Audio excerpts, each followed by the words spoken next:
Welcome into Out of Bounds. Alongside with John Luck, I'm Brian Berard. We're going to switch things up a little bit on Out of Bounds. We're going to try to do some daily videos. Logo yeah, we got some new logos. We're going to try and just switch things up a little bit. So, John, the Patriots completed their third preseason game against the Carolina Panthers. Remember that? Not the Jaguars? No, not the Jaguars, really? The Panthers. And they lost the game. So, John, what were your takeaways from the preseason game, week 3, the dress rehearsal of the preseason? So I think there's some warning signs here. You can talk about the fact the Patriots don't really have a receiving game because they, the first 4 games they're not going to have Julian Edelman. Eric Decker basically ran himself off the field when he caught a pass out of bounds. That was a disaster. To me, I think one issue that's going to be a real glaring sign for the Patriots this season is their defense. The secondary got shredded by the Carolina Panthers in the first half, giving up 142 passing yards in the first half, 5 passes for 10-plus yards in the first half.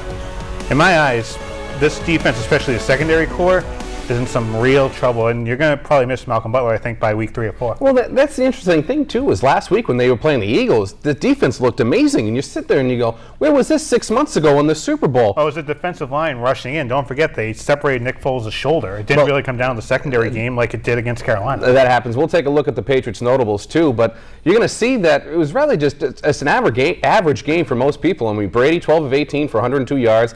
Gillislee, 35 yards on 10 attempts with a touchdown. Edelman really wasn't showing up. But you saw, John, right there, the defense, 333 yards allowed, 234 in the air, 99 yards on the ground. I mean, really, there really wasn't a player that stood out to you. No, and I'm kind of interested by the running game. We showed Gillislee up there. He was just one of 2 running backs that actually got involved offensively. Jeremy Hill, the other one, 9 rushes for 25 carries, but that was it. The Patriots in the running game, a running game that we thought was going to be stacked at the start of the preseason, I don't know who you can really depend on as far as your running game goes, and that could be a really important part, especially with Edelman out, and you don't know who you're going to have for wide receivers. Well, speaking of that running game, you also have Sony Michel. We don't know who he's going to be, of course, coming off that injury, and he's supposed to be this guy that's kind of like a Dion Lewis and kind of be a shifty guy, catch balls out of the backfield, and James White, but I feel like the Patriots used week 2 as that dress rehearsal rather than week 3. I mean, you saw that the offense and the defense were really clicking in week 2, and I'm not saying they did it because it was the Eagles. It was a Super Bowl rematch, Brian. Week 2 of the preseason, it's all on the line. But I feel like a lot of coaches are starting to use week 2 now as that dress rehearsal, where we've always been taught week 3 was really the big thing in the preseason, because we know in week 4 it's going to be Brian Hoyer and Danny Etling the whole time. Maybe Brady gets a drive, but we've learned now they're starting to use that week 2. But so let's move on now. You mentioned the running game and the receiving core. Eric Decker, the name that you brought up, has announced his retirement from the NFL. Is this much of a surprise that Decker is out of the NFL? No, and I go back to that passing play in the third quarter with Brian Hoyer throwing to Eric Decker. It looked like a casual route down the field, maybe quickly go to the sideline. He went to the sideline. Unfortunately, he went into the Carolina bench and caught the ball, so he had no idea Look, it's one step at a time. He had no idea what in the world he was doing. You look at his resume, the Jets, the Broncos with Josh McDaniels, and the Titans.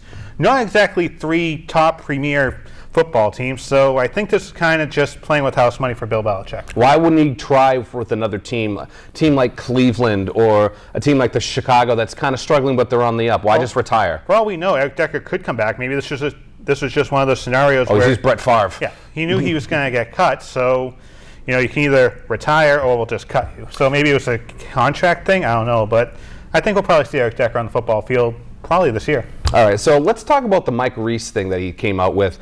Matt Patricia is the new head coach of the Detroit Lions, who have Golden Tate. And Mike Reese went out on his personal website and said that he's going to throw the idea out there of Landon Roberts and Malcolm Brown for Golden Tate. Of course, this receiving core, we know in the first 4 games, you're really going to have to rely on, Chris Hogan, Rob Gronkowski, so on and so forth. But, John, do you like this deal if the Patriots were to complete a deal like that for Golden Tate?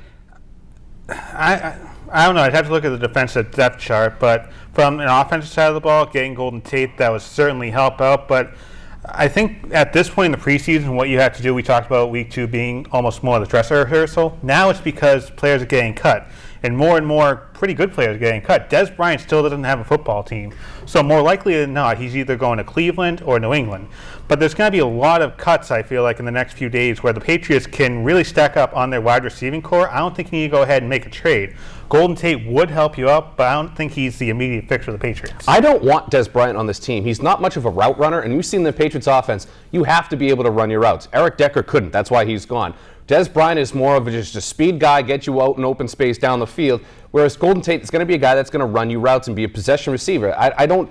And another thing for Des Bryant, he's going to want way too much money. That's why he's still a free agent. When he left Cleveland with no contract, there was a reason for that. He wanted way too much money. I really don't want Des Bryant here. I'd rather Golden Tate. No, it's just the idea that you still have players like a Des Bryant that talent-wise is still out there on the market. You might not get a player up to the stature of Julian Edelman, but you can maybe get players that can supplement your Chris Hogan's, your Cordell Patterson's, just something to get you by for the first few weeks of the season. I think you can get that on the waiver wire. Maybe not Des Bryant, but maybe player X. All right, well, just a quick reminder that we can watch Out of Bounds anytime on YouTube, of course, right there in the lower third of your screen. Go to BTV Access Corporation's page on YouTube. You can watch anytime. Not only Out of Bounds, you can watch John's Bridgewater Now, his Bridgewater Review. You can watch anything on BTV. So anything? Anything on BTV. Not anything you want, not like NFL games or anything. But John, that was fun. A quick little thing right there. Easy in. Yeah. So tomorrow we're going to be talking about maybe some Red Sox baseball, or who knows, maybe some other things. But for John Luck, I'm Brian Brard. Thanks for watching Out of Bounds.